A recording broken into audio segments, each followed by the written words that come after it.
खालीवर करू नका. ओके अण्णा, काय तात्या आज आश्वासन तुम्हाला मिळालं आणि काय पुढची भूमिका आहे?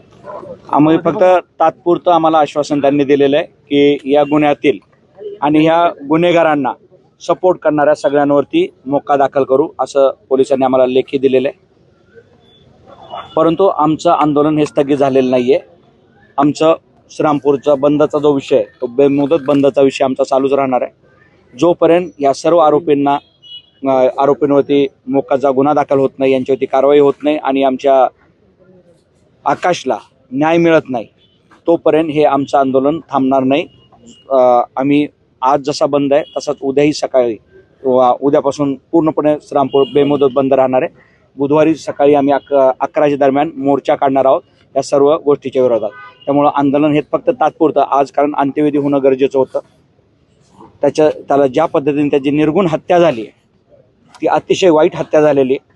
आणि याच्यातून एक पोलिसांना आम्ही विनंती केली, पोलिसांना सांगितलं की तुम्ही इथले खरे रक्षणकर्ते आहेत का भक्षणकर्ते हे एकदा ठरवा. पोलिसही त्यांची भूमिका त्यांनी आज कणखर घेतलेली आहे. आम्ही अपेक्षा करतो की ते येत्या 2 ते 3 दिवसात हा पूर्ण प्रस्ताव मोक्काचा तयार करून या संघटित गुन्हेगारांना यांच्यावरती गुन्हा दाखल करतील आणि यांच्यावरती सक्त कारवाई करतील अशी आमची अपेक्षा आहे. परंतु जोपर्यंत हे सगळं होत नाही तोपर्यंत आमचं सगळ्यांचं आंदोलन चालूच राहणार आहे. श्रीरामपूर बंदची हाक आहे ती पूर्ण श्रीरामपूर बेमुदत बंद राहणार आहे जोपर्यंत याच्यावरती निर्णय होत नाही. धन्यवाद. सामान्य लोक बोलायला तयार होत नाही, मात्र तुम्ही लोकप्रतिनिधी आहात, विधानसभेत या शहराचा आवाज तुम्ही मांडता. तो नेमका आका कोण आहे आणि कोण आहे त्याच्यावर कारवाई झाली पाहिजे अशी तुमची मागणी? हे पोलिसांनाही माहिती आहे कोण आका आहे आणि काय सगळं चाललंय हे त्यांना माहिती आहे. त्यांनी सांगितलंय की आम्ही आता शेवटपर्यंत मुळापर्यंत जाऊ. आणि हे मुळापर्यंत जाईपर्यंत ही आपल्या श्रीरामपूर शहराला, श्रीरामपूर तालुक्याला, अहिल्यानगर जिल्ह्याला लागलेली एक कीड आहे. धर्माच्या, जातीच्या, राजकारणाचं नाव घेऊन ज्या पद्धतीत सगळ्यांनाच त्रास या ठिकाणी होतोय तो त्रास असह्य म्हणजे सहन न झाल्यामुळं आज श्रीरामपूरची आम जनता रस्त्यावरती उतरली. तुम्ही पाहिलं असेल की आत्ता 3 लोक या ठिकाणी FIR दाखल करण्यासाठी आलेले आहेत. कारण त्यांना कुठे असं वाटत नव्हतं की आमचा आवाज कुठपर्यंत पोहोचतोय. परंतु पोलिसांनी ज्या पद्धतीने आश्वासन दिलं आणि ज्या पद्धतीने कृती करतायत, आमची आता अपेक्षा आहे की पोलीस याच्यावरती निर्णय घेतील. आणि जर आम्ही त्यांना सांगितलेलं आहे शेवटी आपण जर काही करू न शकला तर आपण या ठिकाणाहून जा, आम्ही आमचं रक्षण करायला आम्ही समर्थ आहोत, जे काय होईल ते आमचं आम्ही बघू, अशा पद्धतीत आमची आता भूमिका आहे. याच्या आधी देखील अनेक अशा प्रकारे घटना घडलेल्या आहे, गोळीबार झालेला आहे, आपण देखील ते अनेक वेळा पाहिलेला आहे. त्याच्या वेळेस जर कारवाई केली असेल तर हा घटना घडली नसती. आमचा तोच आरोप होता ना. मग जर त्यावेळेस तत्काळ पोलिसांनी जर चांगली स्ट्रिक्ट ॲक्शन घेतली असती आणि करेक्ट म्हणजे त्यांनी तात्पुरतं अटक केलं आणि सोडून दिलं, ह्याच्यामधून त्यांची जास्त ताकद वाढली की आम्हाला काही होत नाही. त्याच्यातून एक त्या मुलाचा काही संबंध नसताना त्याचा जीव घेतला हो यांनी, काहीच कारण नसताना. ज्याचा कुठेही काही संबंध नाही, ज्याच्या घरामध्ये याच्यात कुठल्याही गुन्हेगाराची पार्श्वभूमी नाही, अशा सामान्य मुलाचा फक्त जेवण दिलं नाही याच्यातून जर ते खून करत असतील, यांची हिंमत एवढी वाढली की आम्हाला कोणी काही करू शकत नाही. ह्या पद्धतीत जो त्यांचा तोरा चाललाय, मला वाटतं आता पोलीस त्यांचा तोरा उतरवतील अशी अपेक्षा करू. परंतु आम्ही एक श्रीरामपूरकर म्हणून, एक आम जनता म्हणून, आम्ही श्रीरामपूरकर म्हणून या ठिकाणी आमचे माजी आमदार भाऊसाहेब कांबळे, नगराध्यक्ष करणदादा ससाने आणि सर्व भाजपची सर्व मंडळी या ठिकाणी हजर आहेत, सगळे नगरसेवक आणि सर्व गटनेते वगैरे. आमचे सर्व श्रीरामपूरकर म्हणून एकच विनंती राहील की यामध्ये जे आंदोलन आहे ते आर नाही तर पार आंदोलन असणार आहे. एक तर ते इथं राहतील नाही तर आम्ही इथं राहू, तोपर्यंत माघार नाही, ही आमची भूमिका आहे. धन्यवाद.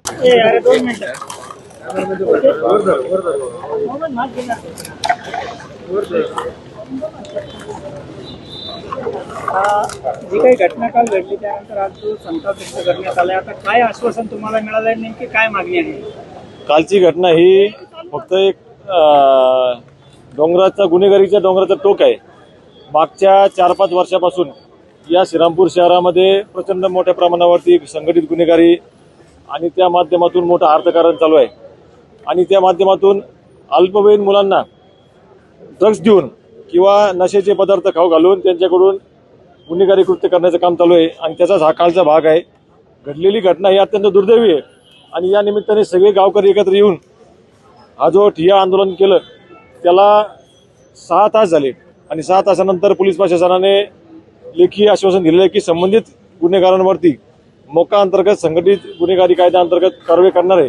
त्याच्यामुळं पोलिसांच्या विनंतीला मान देऊन सर्व गावकऱ्यांनी त्यांचा विश्वास ठेवलेला आहे.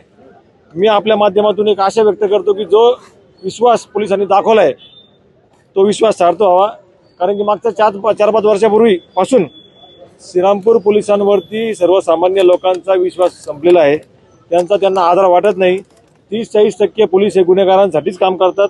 एखादा माणूस गुन्हेगाराविरोधामध्ये ज्यावेळेस फिर्याद द्यायला येतो संबंधित पोलीसच त्या गुन्हेगाराला सांगतात की असं होतंय, तू इकडे ये. मग ते इथे येतात, सेटलमेंट होती, दमदाटी होती आणि गुन्हे दाखल होत नाही. आणि पोलीस म्हणतात आज की SP साहेब म्हणतात की गुन्हे दाखल करा, परंतु याची मागची पार्श्वभूमी सुद्धा समजली पाहिजे. जे सर्वसामान्य माणसाला समजतं ते SP साहेबाला का बरं समजत नाही हा पण प्रश्न आहे. त्यामुळं जो काही विश्वास मान्य SP साहेबांनी आणि पोलिसांनी दिलेला आहे सर्वसामान्य श्रीरामपूरकरांना तो सार्थ व्हावा आणि मोका अंतर्गत या सर्व संघटित गुन्हेगारांवरती कारवाई होऊन सर्वांना अटक व्हावी आणि त्यांच्यावर शासन व्हावं एवढी सर्वांच्या वतीने विनंती. 7 तासापासून अनेक जणांनी इथं आपली आपली व्यथा मांडली, समस्या मांडल्या, मात्र जो आका आहे त्या आकाचं नाव घ्यायला कोणी तयार नाही. काय तेवढी दहशत आहे, ती दहशतच आहे. कारण की एका प्रकारे शासन आणि प्रशासन, पोलीस प्रशासन त्यांना पाठीशी घालतंय. त्यांचं नाव टाकून एखादा गुन्हा दाखल झाला किंवा करायला आले तर पोलीस म्हणतात ते सोडून नाव सांगा. इथपर्यंत प्रचंड दहशत आहे. त्यामुळे आपल्या सर्वांच्या माध्यमातून विनंती की हा विषय इथला मिटण्यासारखे नाहीये. हे जे काही आका आहे त्यांच्यावरती मुंबईमध्ये मंत्रालयात बसलेले काही समर्थक आहेत किंवा नेते मंडळी आहेत ते खऱ्या अर्थाने या सर्व दोषी असं मला वाटतं. आणि कोणी राजकारणामध्ये विजय होईल पाहिजे हा विषय वेगळा आहे, परंतु एवढी भयानक गुन्हेगारी आमच्या शहरात नव्हती, आमच्या तालुक्यात नव्हती आणि या सगळ्या आम्हाला नको आहे. त्यामुळं आमची विनंती की आपल्या माध्यमातून सुद्धा हा प्रश्न राज्य पातळीवर गेला पाहिजे. माननीय मुख्यमंत्री साहेबांनी या सगळ्याची दखल घेऊन याच्यावरती कारवाई केली पाहिजे अशी विनंती. श्रीरामपूरमध्ये वेगवेगळे ड्रग्ज जे आहे ते मिळतात, याची माहिती पोलिसांना आहे? 100% आहे. श्रीरामपूरमधील अनेक राजकीय पक्ष, त्यातला एकही पक्ष असा बाहेर जाणार नाही. सगळे राजकीय पक्ष हे गुंडांना समर्थन देतात, सांभाळतात, पडद्यामागे असेल किंवा पडद्या पुढे असेल. याच्यावर आपण काय? मी आता मंत्रालयापर्यंत नाव घेतलेलं आहे की तिथपासून या सगळ्यांना मदत आहे. याच्यापेक्षा सरकार बदलत असतं, काँग्रेस असेल, भाजप असेल, राष्ट्रवादी असेल, पण आम्ही अशी गुन्हेगारी कधी केली नाही ना. अनेक राजकीय पक्ष या गुंडांना सांभाळतात. एक असा तुम्हाला किस्सा सांगतो. इशारा होता त्या संदर्भात आता काय नाही. सर्व गावकऱ्यांनी आणि आमदार साहेबांनी ज्याप्रमाणे सांगितलं की उद्या सकाळी पुन्हा आम्ही 8:30 वाजता जमणार आहोत गांधी पुतळ्यापाशी आणि पुन्हा गाव बंद करण्यासाठी सर्वांना आवाहन करणार आहोत. मोक्याचं फक्त पत्र मिळालेलं आहे, अहवाल काही गेलेलं नाही, त्या अंतर्गत कोणती अटक झालेली नाही. त्यामुळे ती अटक होस तर आम्ही आमचं आंदोलन तर ठेवणार आहोत. काल जी श्रीरामपूरमध्ये घटना घडली आहे त्यामध्ये नेमकी काय कार्यवाही पोलिसांनी केलेली आहे आणि काय नेमकी घटना आहे? सर्वांना नमस्कार. सर्वांना माहीत आहे की काल दुपारी 3:30 वाजता असा घटना घडला आहे की 3 आरोपी म्हणजे नेमका जे सूरज जाधव, यश जाधव आणि ओम त्यांना काही दारू पिऊन ते लॉजला गेला होता मित्रांना भेटण्यासाठी. तिकडे पण काही दारू पिलेला होता आणि जेवणासाठी ते खाली आला आणि जेवण जे खालीचे जे वेटर्स आणि शेफनं सांगितलं की खतम झालेला आहे टाईम. तो तरी पण ते आरडाओरडा केलं की आम्हाला खाण्याचं द्या म्हणून. ते त्यामध्ये ते झटापटी झालेला आहे आणि एवढा दारू पिऊन होता त्यांना मारहाण केला सुरू केलेला आहे. त्यामध्ये त्यानंतर जे मिटवण्यासाठी जे ओनर आणि त्यांचे मुलगा ते गेला होता. त्या हा झटापटीमध्ये ते काही मोठा टिपाई घेऊन ते आता वार केलं होतं. त्यामध्ये त्यांना फेसमध्ये इंजुरी झालेला आहे. ते फेसच्या इंजुरीमुळे त्या इंटरनल ब्लिडिंगमुळे ते मरण पावलेलं आहे. त्या अनुषंगाने आम्ही 2 लोकांना लगेच अटक केला होता आणि एक फरार होता, त्यांना पण रात्री आम्ही अटक केलेला आहे. बट एक माणूसचा जे आरोपी आहे सूरज जाधव ते पण त्यांचा पण गंभीर जखमी झाल्यामुळे ते हॉस्पिटल ॲडमिट केलेला आहे. तो त्यांचा जबाब नोंद करणं बाकी आहे. तो दोघांना अटक केलेला आहे. आतापर्यंत तपास सुरू आहे आमच्याकडून. ते जे घटना घडली ते अत्यंत दुर्दैव आहे. त्याबद्दल आम्ही पण सिरियस घेतलेलं आहे आणि आम्ही लवकरात लवकर त्यांच्या जास्त निष्पन्न करून गुन्हेगारांना त्यांच्यावर कडक कलम लावून इमिडिएटली चार्जशीट करून आणि कोर्टाला विनंती करून लवकरात त्यांची शिक्षा देण्यासाठी आमचा प्रयत्न चालू आहे. सर, गेल्या 10 दिवसात 4 प्राणघातक हल्ल्याच्या घटना या शहरात घडल्या, त्यामुळे कुठेतरी संघटित टोळ्या आता या इथं कार्यरत आहेत. त्यांच्यावर आता कशा पद्धतीचा या पूर्ण रेकॉर्ड आमच्याकडे आहे. त्या अनुषंगाने आम्ही कारवाई सुरू केली आहे. बरेच लोकांना आम्ही अरेस्ट पण केलेला आहे. त्यामध्ये मोठा कलम म्हणजे मोकासारखा नाही तर संघटित गुन्हेगारचे जे नवीन 111चा कलम पण लावणार आहे. तो अजून जे लोकांना आम्ही हा माध्यमातून सर्वांना विनंती करतो जे कंप्लेंट समोर आलेलं नाही आणि तुम्हाला असं वाटत आहे की कंप्लेंट हिंमत नाही, कोणी आम्हाला कोणचा दबाव नाही आहे. आम्ही तुमच्यासाठी इकडे बसलेला आहे, कायदा चालवण्यासाठी आम्ही इकडे बसलेला आहे. कोणती तुम्हाला धमकी दिली तर फोनवर किंवा बाहेर तुम्ही लगेच आम्हाला कळवा, आम्ही त्यांच्यावर कठोर कारवाई करणार आहे.